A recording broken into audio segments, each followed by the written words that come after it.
तो दोस्तों आज मैं एक्सप्लेन करने वाला हूँ 2021 में आई movie the girl in the basement का। इसकी IMDb रेटिंग है 7.2 जो कि काफी सही है। अगर आप हमारे चैनल पर नए हैं तो नीचे लाल कलर से लिखे सब्सक्राइब को दबा के ग्रे कर दीजिए। इससे आप हमारे चैनल से जुड़ जाएंगे और आगे आने वाली सारी वीडियोस देख पाएंगे।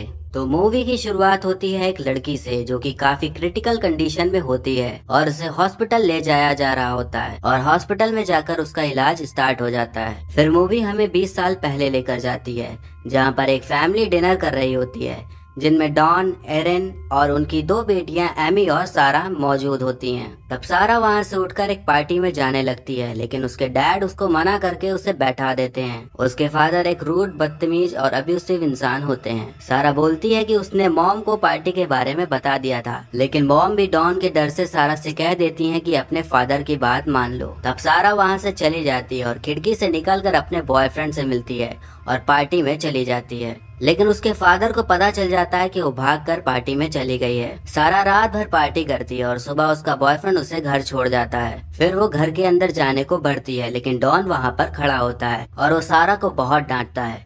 तभी वहाँ पर एरिन आ जाती है और सारा को डांट से बचा लेती है। फिर सारा, एमी और एरिन एक साथ बैठे होते हैं जहाँ पर सारा कहती है कि वो 18 साल की होते ही घर को और अपने अब्यूसिव डैड को छोड़कर दूर कहीं चली जाएगी। लेकिन डॉन डोर के बाहर खड़े होकर ये सब सुन लेता है और वो फिर घर के बेसमेंट में जाता है जहाँ पर एक सीक्रेट रूम होता है। सारा का अब ग्रेजुएशन पूरा हो जाता है और वो अब 18 साल की भी होने वाली होती है। एक दिन एरिन और एमी शॉपिंग पर जा रहे होते हैं तो सारा साथ में नहीं जाती और घर में सिर्फ डॉन और सारा ही होते हैं। तब डॉन उसे काम में हेल्प के लिए बुलाता है और वो दोनों एक सामान उसी बेसमेंट में रूम में शिफ्ट कर रहे होते हैं। तब डॉन बताता है कि ये रूम वॉर के टाइम में बनाया गया था ताकि जब बॉम्बिंग हो तब उसमें छुप सके।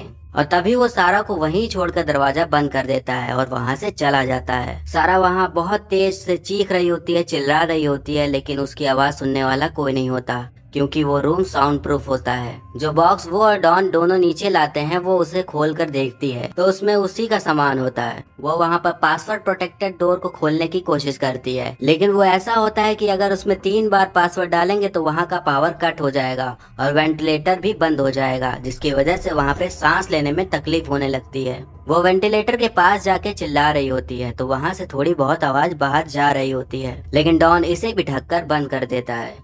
शाम हो जाती है तो एरिन और एमी सारा के घर ना आने पे काफी परेशान हो जाती हैं। वो दोनों सारा के सारे फ्रेंड्स से पूछताछ करती हैं और उसके बॉयफ्रेंड क्रिस से भी पूछती हैं लेकिन वो उनमें से किसी के पास नहीं होती। फिर सारा को उस बेसमेंट में बंद हुए 4 दिन बीत जाते हैं। तब डॉन वहाँ पर आता है तो सारा उसे धक्का मारकर भागने की कोशिश करती है लेकिन आगे जाते ही वहाँ एक और डोर होता है जो कि लॉक होता है। तब डॉन उसको बालों से घसीटते हुए उसे वापस ले जाता है और उसे बोलता है कि ये सब मेरी बात ना मानने की सजा है और अब से तुम्हें मेरी हर बात सुननी होगी। जब मैं कहूँगा तभी खाओगी, तभी रोगी, तभी हंसोगी। तुम्हें बुक्स पढ़नी होंगी तो पढ़ सकती हो लेकिन तभी जब मैं चाहूंगा और तुम तब तक यहाँ रहोगी जब तक सही से बिहेव करना नहीं सीख जाती। फिर वो वहाँ सारा को हरास करता है और उसका रेप करता है जो कि काफी ज्यादा डिस्टर्बिंग होता है। तो फिर हम देखते हैं कि एरिन और एमी पुलिस को बुला लेती हैं और सारी बातें बताती हैं लेकिन वहीं डॉन आकर सारी बातों को घुमा फिराकर उन्हें गुमराह करता है। वो बोलता है कि सारा का पहले से ही प्लान था घर से दूर जाने का तो वो अपनी मर्जी से कहीं चली गई है पर फिर भी पुलिस कंप्लेन लिख लेती है। वही हम देखते हैं कि क्रिस को इस बात की खबर मिलते ही वो उसके घर आता है तो वहाँ पर उसे डॉन मिलता है और वो उससे झूठ बोल देता है कि सारा अपने बचपन के फ्रेंड स्टीव के साथ भागकर फ्लोरिडा चली गई है और वहाँ पर वो काफी अच्छी लाइफ गुजार रही है। सारा को उस रूम में रहते पूरे 21 दिन हो जाते हैं और उसका बर्थडे भी आ जाता है तो डॉन उसके लिए केक लेकर आता है और गिफ्ट के तौर पर एक रेड कलर की बोल्ड ड्रेस लेकर आता है और जबरदस्ती पहनने को बोलता है। सारा ड्रेस पहन कर आती है तो डॉन उसे कुछ मांगने को बोलता है तो सारा ऑफ कोर्स यही बोलेगी कि उसे यहाँ से बाहर जाना है बट डॉन कहता है कि अभी उसके लिए बहुत टाइम है, कुछ और मांगो। तो वो एक क्लॉक मांगती है क्योंकि वहाँ उस बेसमेंट में टाइम का पता ही नहीं चलता था। फिर उसके बाद डॉन फिर से सारा को हरास करता है। अब 38 डेज बीत जाते हैं। सारा एक कैन से कुछ निकाल कर खा रही होती है। तभी वो देखती है कि कैन का ढक्कन शार्प होता है तो उसके दिमाग में आइडिया आता है कि वो उसे एक हथियार बना सकती है। फिर जब डॉन वहाँ पर वापस आता है तो सारा वो ही रेड ड्रेस पहनकर खड़ी होती है और डॉन के पास आने पर उसी हथियार से हमला करती है पर डॉन को सब पता रहता है। वो हाथ पकड़कर उसे पटक देता है फिर उसे मारता है और फिर से उसका रेप करता है। सारा को वहाँ रहते हुए कई दिन बीत जाते हैं और वो अब प्रेग्नेंट होती है। फिर तभी उसको लेबर पेन शुरू हो जाता है। अब वहाँ पर किसी के ना होने पर वो एक बुक की हेल्प लेती है अपने बेबी को डिलीवर करने के लिए, और काफी मशक्कत के बाद एक बेबी गर्ल होती है। इसका नाम वो मैरी रखती है। ऐसे ही दिन गुजरते जाते हैं और सारा को गए हुए 4 साल हो चुके होते हैं। तो सारा की मॉम उसे याद करके रो रही होती हैं। तभी हम देखते हैं कि अब मैरी बड़ी हो चुकी होती है और सारा फिर से प्रेग्नेंट होती है। डॉन का जॉब में प्रमोशन हुआ होता है, तो सारा उससे कहती है कि अब हम 3 हो जाएंगे, तो अब उसे बाहर जाने दो। पर डॉन वहाँ से गुस्सा होकर चला जाता है। फिर डॉन ऊपर आता है डिनर करने के लिए, तो एरिन कहती है कि वो सारा को ढूंढने के लिए एक प्राइवेट इन्वेस्टिगेटर हायर करना चाहती है, लेकिन डॉन कहता है कि मैं अपने पैसे ऐसे बर्बाद नहीं कर सकता, और गुस्सा होकर चला जाता है। फिर क्रिसमस का दिन आ जाता है, तो डॉन सारा को एक टीवी गिफ्ट करता है, जिसे देखकर सारा काफी खुश होती है और वो और उसकी बेटी दोनों मिलकर टीवी देखने लग जाते हैं। अब 7 साल बीत चुके होते हैं, लेकिन एरिन को सारा की कोई भी खबर नहीं आई होती है। फिर बेसमेंट में देखते हैं कि मैरी काफी बीमार होती है, और अब जो दूसरा बच्चा था वो भी बड़ा हो चुका होता है, जिसका नाम माइकल होता है। डॉन वहाँ पर आकर सारा को दवाइयाँ देता है, लेकिन सारा कहती है कि उसे एक डॉक्टर की जरूरत है, लेकिन वो वहाँ से चला जाता है। तब हमें क्रिस को दिखाया जाता है, जो कि काफी चेंज हो चुका होता है। वो एमी से मिलता है और सारा के बारे में पूछता है, बट सारा कहती है कि वो किसी भी स्टीव को नहीं जानती और डैड ने शायद तुमसे झूठ बोला, और मुझे तो लगता है कि डैड ने ही सारा को कुछ कर डाला है। फिर एमी एरिन को सब बता देती है, तो एरिन डॉन से पूछती है कि तुमने क्रिस से झूठ क्यों बोला, और इसी सब में उनकी बहस हो जाती है। एरिन वहाँ से चली जाती है और डॉन भी उसके पीछे पीछे जाता है। अभी डॉन की बेसमेंट की चाबी वहीं छूट जाती है। एमी वो कीज लेकर बेसमेंट में चली जाती है और वहाँ पर ढूंढना शुरू कर देती है, पर तभी वहाँ पर डॉन आ जाता है और उस पर चिल्लाकर उसे वहाँ से भगा देता है।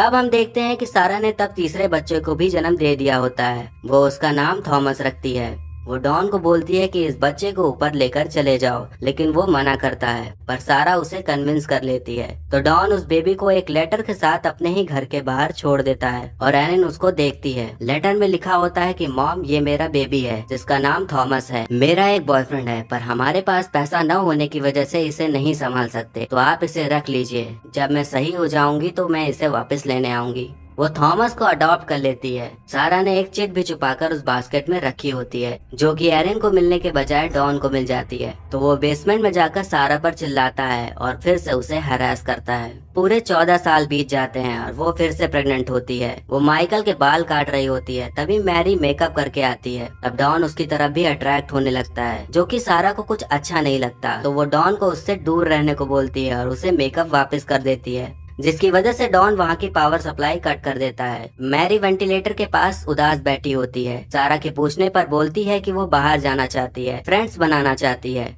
तो सारा कहती है कि वो कोशिश कर रही है।